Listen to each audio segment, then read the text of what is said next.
Howdy gamers and welcome back to the channel. Before we start, here's a list of games that are going to have spoilers, so I don't want to see any complaints in the comments about how I didn't warn you. Today, I want to see if any of you felt the same way that I have these last few years, that we are in a time of heartbreaking decline of storytelling in games. Maybe it's just me, but something about modern storytelling doesn't feel as immersive as it once did. I'm no professional writer, and maybe I've just played so many games that certain plot twists feel predictable now, but there's this nagging feeling that something has shifted, that we're moving away from storytelling that once felt like magic. It feels less captivating, as if the heart is fading from these narratives. And I have 3 theories on why that is. First, there's a trend of a safer game design, simpler stories and mechanics that stick closely to what's currently popular, ensuring sales but often sacrificing the depth of originality that makes a story linger in your mind. The second theory is that there's a rush to reveal plot points too quickly. It feels like there's less patience for building suspense or letting players sit in mystery, likely due to modern craving for instant gratification that discourages gradual storytelling. My biggest theory is, over time, it feels like the art of storytelling has taken the back seat, with resources and focus increasingly directed towards gameplay mechanics and higher quality visuals. While these elements are impressive, they seem to come at the expense of the narrative depth that truly defines an unforgettable game. As a result, stories are often less intricate, lacking that craftsmanship and nuance that used to feel like a hallmark of the medium. The best examples I have are from some of the games I played recently, which are Final Fantasy XVI, Metaphor ReFantazio, and yes, Baldur's Gate 3. But give me a chance to explain before you instantly rush to the comments. Final Fantasy XVI brought a new level of cinematic flair and stunning visuals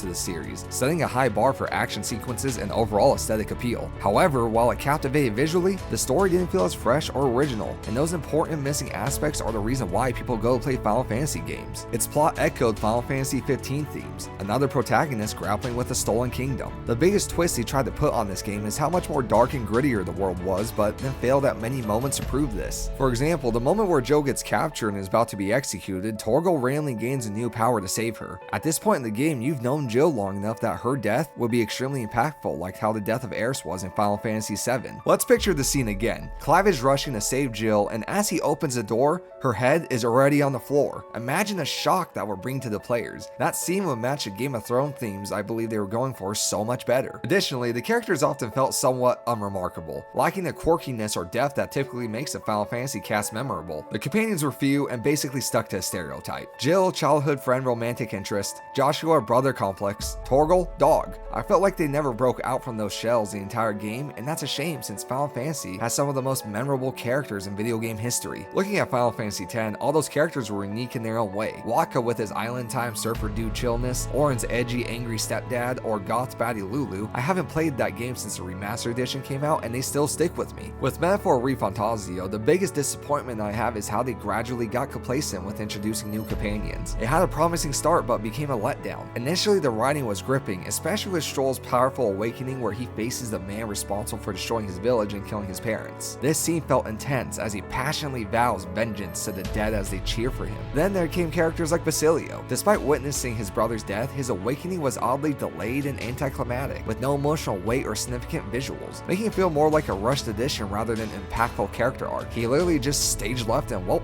I got powers now. Or how you spent 75% of the game to save the prince for him just to get killed off screen. That was such a wasted opportunity to deliver a gut-wrenching moment. This might be an unfair comparison because I biasly but genuinely believe Persona 5 was a better game when it came to introducing every single one of their companions. Ryuji was made to feel weak and inferior to the man who purposely broke his leg, ending his track career. As he writhes in pain on the floor, he rises to his feet, fighting through the torment, rips the mask off, leaving his face bloody, to explode in a pillar of fire to awaken to his power. Now that's a way to introduce a character. Okay, when it comes to Baldur's Gate 3, I want you guys to know that I'm a huge fan of Larian. I played Divinity 1 and 2 and had an amazing time in Baldur's Gate 3. My biggest gripe I have is how the story unfolds in Act 3. Act 1 is perfect for how simple the story is, introducing you to the world while still having a sense of mystery on how to remove your tadpole. Then Act 2 adeptly ramps up the direness by introducing the big bads of the game and giving the players a sense of urgency as the evil army of the Absolute marches towards Baldur's Gate. Then you get to Act 3 where the conclusion of all your companions' questline are epic as they can be, but the pacing of the overall story seems to take a back seat. One of the best qualities of Baldur's Gate is its huge amount of content and freedom of choice, but when it comes to wrapping all that up to make a satisfying ending, you need to constrain the story to the conclusion. For me, it seemed like I was just doing errands while ignoring the impending doom marching towards the city because they weren't directly tied to the main story but independently to your companions. What I would have liked to see is going to Baldur's Gate to rally an army to defend the city, which is directly tied to your companions' questlines. Before you go to the comment section, I do know that your choices do support you in the final battle, but more for a gameplay mechanic to summon additional cannon fodder together, instead of a narrative consequence. Anyway, just imagine combining the companion quest and the main story of preparing for the Absolute's army. Let's say one of the main influences in Baldur's Gate you need to gain support of was Cazador, but since Astarion has beef with him, you would gain or lose assets while affecting the happy ending of your ally. One of the best moments similar to this in gaming history is Mordin in Mass Effect 3. In short, Mordin created a disease to wipe out an alien race and has the opportunity to fix his past sins. One of the main missions you have is to create a cure for that race or, well, commit genocide. Regardless of your choice, you will still gain a war asset, but then you either send off Mordin with a sorrowful goodbye as he dies carrying the disease, or, well, shoot him in the back as he bleeds out before the cure is made. This is a great example of how you can tie independent storylines to the main storyline. Once again, I'm not an expert when it comes to writing stories. I literally use ChatGPT to help organize my scripts, but I do believe if we compare the games of the past to the games now, there's a noticeable difference. BioShock is my magnum opus of storytelling that I always find myself comparing games to because it thrives in storytelling through simplicity. Instead of overwhelming you with complex plot lines, it unfolds its mystery subtly through environmental storytelling and voice recordings scattered throughout the game. This keeps you eager to explore every corner, uncovering Rapture's dark history bit by bit. Just when you feel like you grasp the story, a defining quote was etched into the analogs of gaming history. Would you kindly? An unforgettable twist as you score a par into someone's head reveals, with that phrase, you've been mind controlled by your supposed ally to eliminate all of his competitors, so he can take control of the entire city. This added a shocking depth to the seemingly straightforward narrative. While we still see amazing games with memorable storytelling, it feels like the industry is shifting further away from narratives that define a generation. Each year, it seems the emphasis on immersive, compelling stories is giving way to other aspects, like gameplay mechanics, graphics, and catering to fast-paced trends. Stories that once transcended players' expectations and left lasting impacts feel less common, but that's not to say they're gone. I still have hope that we'll see a return to groundbreaking narratives that truly shape the future of gaming. Before I wrap this up, I'd love to hear your thoughts down in the comments. Have you noticed the same trends that I have, or do you think I'm off base? And if you're looking for new games with an amazing story, then I suggest you go check out these videos where I share why they are some of the best in the industry. And as always, if you got any value out of this video, don't forget to like and subscribe. Your support means a lot and it helps me grow the channel. Thank you for watching. Until next time,